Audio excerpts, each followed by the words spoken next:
याच मतदारसंघामध्ये पेठ सुरगाण्यातल्या पेठ तालुक्यातील ग्रामीण रुग्णालयात आज काय झालं?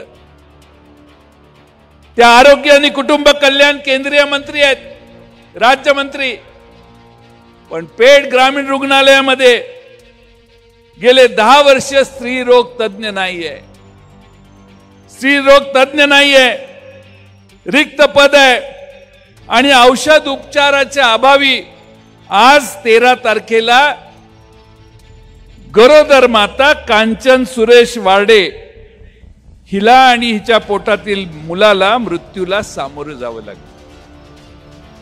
आज या देशातला केंद्रीय आरोग्य मंत्री ग्रामीण रुग्णालय चालवतात, त्यांच्या अधिपत्याखाली असणारं पेठ ग्रामीण रुग्णालय, त्यात एका महिलेला, गरोदर असणाऱ्या महिलेचा मृत्यू झाला का? तर तिथं डॉक्टर व्यवस्थित नाही, औषधोपचार व्यवस्थित झाले नाहीत म्हणून एका महिलेचा बालकासह मृत्यू झाला।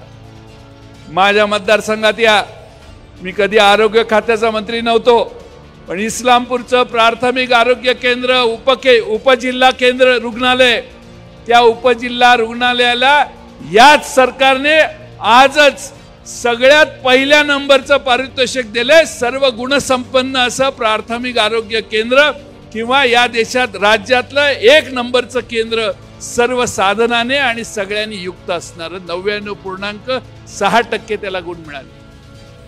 आपण ज्या मतदारसंघात आहोत तिथल्या व्यवस्था उत्तम जर नसतील तर तुमच्या मंत्रिमंडळाला काय चाटायचंय?